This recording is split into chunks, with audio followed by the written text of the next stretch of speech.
justamente en el Día Mundial contra la Obesidad, vamos a tocar este tema. Fíjense que 7 de cada 10 mexicanos nos reportan en los estudios de la Secretaría de Salud que tienen algún grado de obesidad o sobrepeso. Para hablar de eso tenemos, como siempre, al doctor Villalpando, que les recordamos es jefe de gastro y nutrición, dirige la Clínica de Obesidad del Hospital Infantil de México, y también nos acompaña el doctor Miguel Herrera, quien tiene amplísima experiencia en estos temas, trabaja en el Instituto Nacional de Nutrición, dirige la Clínica de Obesidad del Centro Médico ABC. Bienvenido. Muchas gracias. Bueno, pues ¿qué les parece, Salvador?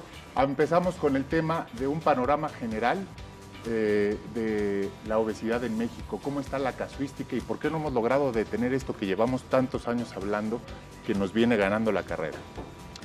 Bueno, la casuística realmente sí es alarmante. Aproximadamente 70% de los mexicanos tienen cierto grado de sobrepeso o obesidad, como tú lo mencionabas. Las estadísticas hacen ver que aproximadamente 40% tienen únicamente sobrepeso y el 30% restante son diferentes grados de obesidad, que por fortuna es obesidad grado 1.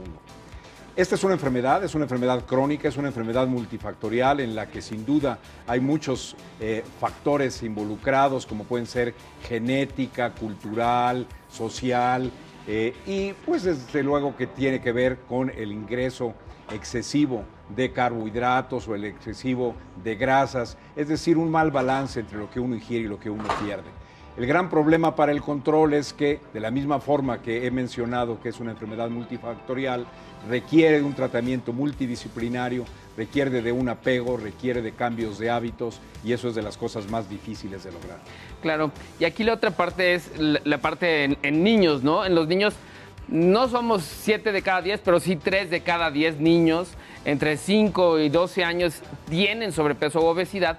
Los que se salvan un poquito más son los más pequeñitos, que es en los que estamos viendo que se logra frenar un poquito la tasa de 2012 a 2018, y creemos, Ari, que siempre ando haciendo propaganda de esto, que tiene que ver con lactancia materna, que ha incrementado importantemente, ¿no? De 14% subió al 28%, se duplicó la lactancia materna, que parece que es uno de los factores más importantes para prevención.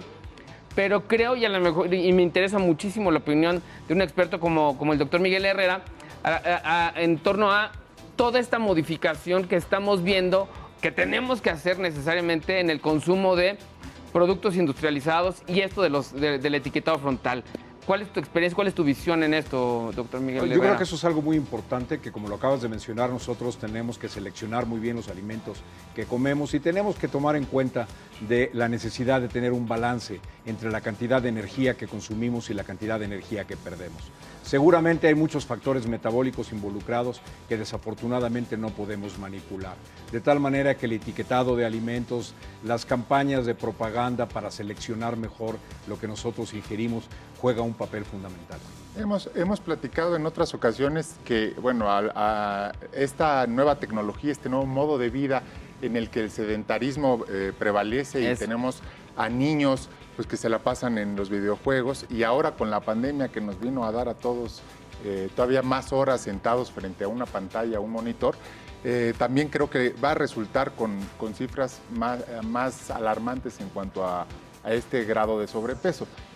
Cuando ustedes tienen el ingreso de un paciente y lo estudian, ¿quiénes sí son candidatos a una cirugía? Porque entiendo que en todos estos años que tú has tenido al frente o a tu cargo este diseño de las clínicas de obesidad, hay un análisis psicológico y quién come compulsivamente. Todo se tiene que hacer un estudio multidisciplinario, como decía. Sí, sin duda, cuando nosotros vemos un paciente que puede ser candidato para una intervención quirúrgica, que para esto cabe la pena aclarar que dependiendo de la magnitud de la obesidad es la forma de tratamiento. Los grados leves de obesidad solamente requieren cambios en lo que es alimentación y ejercicio, pero que para los grados extremos es donde se indica una intervención. Entonces, al identificar el candidato, lo primero es ver cuáles son las redes que tiene, cuáles son su estructura completa, todos estos factores que decía que juegan un papel, ver qué papel juegan en el individuo en especial, descartar que no hay alguna contraindicación que impida hacer un procedimiento quirúrgico en ese momento, y una vez de que ya conocemos todas las aristas del paciente y de la enfermedad, pues entonces se procede a realizar la intervención. Hay una fase de preparación en donde el paciente empieza a tomar nota de qué es lo que debe de consumir, qué tanto debe de moverse, etcétera, etcétera. Sí, en esta parte que lo hemos también platicado, que la gente llega buscando que lo operen. Y eso de primera intención, definitivamente, y en niños mucho menos, ¿no? La cirugía bariátrica es el último eslabón de la cadena de una serie de intervenciones multidisciplinarias, como tú dijiste, ya tienen que haber estado apegados a tratamiento con nuestros nutriólogos, con nuestros psicólogos, con nuestros médicos, o sea, tienen que tener un buen seguimiento y tener expectativas realistas, ¿no? Y aquí hay un punto que creo que es bien importante, y ahorita lo veo, ¿no? Veo en el foro un montón de gente que está entrándole al mundo fit, a tener cambios en el estilo de vida, inclusive dentro de casa, ¿no? Hacer ejercicio dentro de casa. Otra que menciono mucho también es dormirse temprano. Para los niños súper importante, acuéstenmelos temprano, porque un buen sueño tiene un patrón que va a ayudar a disminuir calorías, va a tener mucho más energía al día siguiente para poder hacer actividad física y consumir menos cantidad de alimentos, que eso para mí son de los puntos para los niños que son así súper clave, ¿no? Vigilar la alimentación, hacer actividad física y dormirlos temprano. Y, por ejemplo, doctor, ¿en qué momento consideramos que es oportuno llevar yo como padre a uno de mis hijos a una de la clínica de obesidad, o en qué momento voy con mi pareja cuando ya necesito ayuda? ¿Qué son los parámetros que yo dijera, ya necesito que me pongan a una dieta especial, que vaya a estos grupos a lo mejor a platicar con gente? O pensar inclusive en una cirugía bariátrica, y que ya ¿no? estás pensando en consultar. Claro, en el caso de los niños, pues los pediatras llevan un registro y van viendo cómo se comporta de acuerdo a lo esperable para la población, y cuando empieza a salirse de las percentilas que ellos tienen anotados es cuando recomiendan una atención específica. En el caso de los adultos, uno mismo se va dando cuenta cuando el peso está superando al ideal. En la actualidad muchas personas ya están familiarizadas con lo que es el índice de masa corporal, que es la relación de peso con la talla, y lo ideal es que uno esté por debajo de 25. Cuando uno empieza a ver que sube 27, 30, más vale tratar, porque como en todas las enfermedades, el tratamiento oportuno permite mejores resultados. Podrían hacerlo en casa.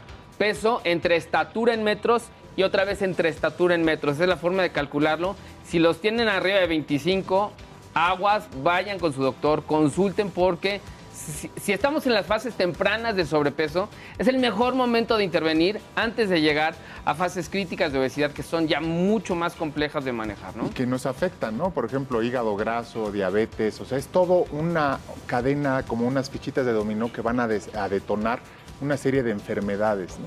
Efectivamente, la obesidad nosotros estamos acostumbrados a verla únicamente como la relación de kilos con la talla, pero las implicaciones que esto tiene son muy importantes. Hay una mayor frecuencia de diabetes, de hipertensión arterial, de alteraciones de los lípidos, de apnea del sueño, que son estos pacientes que roncan en exceso y que durante los ronquidos dejan de respirar durante algún tiempo, y muchos otros problemas. No, y amanecen súper cansados y que no saben, si se durmieron, estuvieron acostados 8 horas y amanecen súper cansados y roncaron como tractores, inclusive chicos, ¿no? Adolescentes que ya estaban ocurriendo este tipo de fenómenos.